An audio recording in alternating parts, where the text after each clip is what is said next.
Some people are trying to call this a trap game for Bills Mafia. A lot of extra drama going against Gabe Davis, Mitch Morris, going back to last year on that dirty London turf where the Jacksonville Jaguars had 2 weeks to prepare against the Buffalo Bills, ultimately hurting Daquan Jones and Matt Milano and losing that game.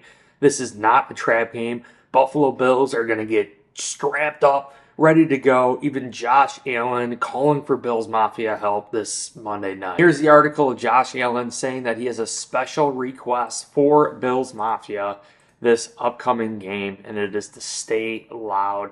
Basically saying Monday night, this is what Bills Mafia is all about. You know, it's time for Bills Mafia to shine. Bills Mafia lives for games like this, Josh Allen says. Hopefully they're as loud as they can be, and they're the best fans in the league. Now, I know all the facts going into this game, that the Jags have lost 7 games in a row. The Bills have won 7 in a row dating back to last year. And I really think the Bills are going to beat the Jaguars in a way that we're not all necessarily expecting.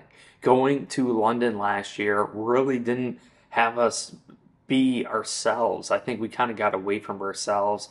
Really not a lot of time to practice. That was under Ken Dorsey. We fully transitioned to Joe Brady. And I think Bills are fully prepared to ball out against the Jaguars. Bills have outscored their opponents 65-38 through 2 weeks, most recently dominating the Dolphins on the run with a big trio of interceptions against the Dolphins. On the other hand, Trevor Lawrence and the Jags are riding on a 7-game losing streak dating back to last season after it collapsed down the stretch. Now, what's important to note is the matchup in this game between the Buffalo Bills offensive distribution versus what the Jacksonville Jaguars have statistically been good at so far this season. You could take a look so far. You have James Cook really running things here for the Buffalo Bills. 2 of the 7 running backs with 1,600 plus scrimmage yards since 2023. You got Travis Etienne on their side and also James Cook. But the Bills in recent years have really been known for Josh Allen in the passing attack, with Stephon Diggs and throwing the football. But under Joe Brady, there's been more of a commitment to running the football in the run game. You can see that of the 103 offensive snaps for the Bills this season, 57% has been run plays, whereas 47 has been pass. So Joe Brady, 57% run, 47% pass. Much different than Ken Dorsey, much different than Brian Daboll when the majority of the time we were passing.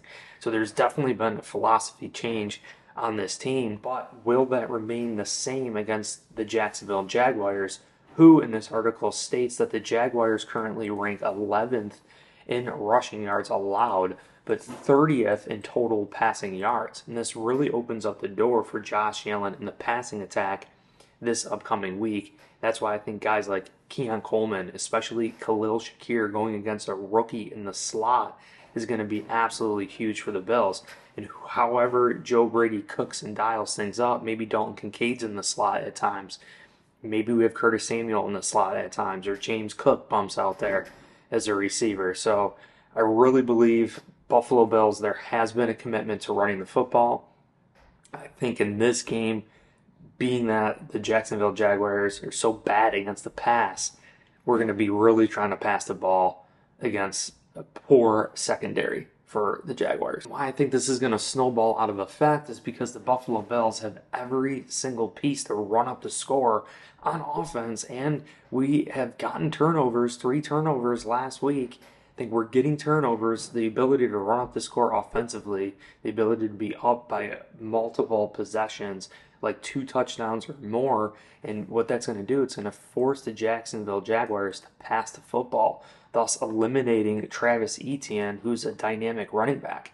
So if we force the Jacksonville Jaguars to pass the football, who is basically not that good, especially Greg Cosell saying Trevor Lawrence doesn't do well with traffic near his feet. He's a long strider and doesn't really know how to throw off rhythm, and that's huge. So if we can get the pressure with Von Miller, with Greg Rousseau, with Ed Oliver, Daquan Jones, and continue to do that, Trevor Lawrence is going to be on the move. He's going to be inaccurate. It's going to increase the chances of turnovers. And the Buffalo Bills have already proved to do that this year, already getting turnovers. And you look at the wide receivers that they have. Well, starting tight end, Evan Ingram, who would have been a huge addition for the Jags, is going to be out this game, so it's a huge loss for them. They're relying on a rookie, Brian Thomas Jr., who did score, who has done very, very well, but again, a rookie wide receiver. Christian Kirk definitely has a good matchup this week going against Cam Lewis in the slot. Bills are likely without Taron Johnson. That's going to be very interesting to see, but I think we could supplement that a little bit. And again, also looking at the run, Balin Spector is a run bigger than Terrell Bernard and better against the run, I would say, taking on blockers for that matter. Dorian Williams, more of a, better in pass coverage than Matt Milano, so it's kind of strange, but Gabe Davis too. I mean, the Bills are going to know exactly what to expect out of Gabe Davis. They're going to know what to expect out of Mitch Morris. I mean, Mitch Morris could reveal things about this defense similar to what Connor McGovern did for the Bills last year going against the Dallas Cowboys, but Bobby Babbage is calling plays now for the Bills. Like, there really is no structure. Like, no one has any tendencies of Bobby Babbage and what we're ultimately going to do. So teams are really starting from scratch. Yes, it is Sean McDermott's defense. Sean McDermott called plays. Then it was Leslie Frazier before that. So we are changing things here defensively. And I don't know if opposing teams know quite how to play this Buffalo Bills defense. I mean, you saw the Miami Dolphins struggle. You saw Kyler Murray basically struggle against us too. So I think Bobby Babbage is definitely proving to do things a little bit differently, throw teams off just a little bit to help us out. I appreciate you guys all so much, truly. I think this is going to be a smackdown of the Buffalo Bills. We're going to totally take out the Jacksonville Jaguars. Redemption game going back to last year in London with Matt Milano, Daquan Jones going down, pretty much really hurting our chances, but Sean McDermott holding things together and still doing better than them. I think this is definitely going to be a huge game with Gabe Davis, with Mitch Morris out there. What insight did they actually give to the Buffalo Bills?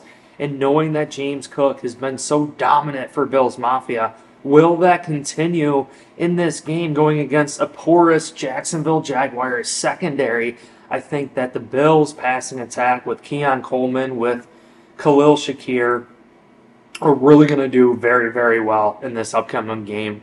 And I think the Bills and Josh Allen in front of hometown Bills Mafia Monday night is totally going to go crazy. Brandon Beane saying that Khalil Shakir was going to be a top 5 wide receiver. Well, he's going to look like one come tonight against the Jags. But I truly appreciate you gues all so much. Check out the links down below in the description. You guys can get $20 off Monday night tickets off SeatGeek.com. Use promo code BNC to get $20 off your next purchase. You can get it for concerts, baseball games, hockey games, whatever event in any area. Use promo code BNC at SeatGeek.com. You'll get $20 off your next purchase.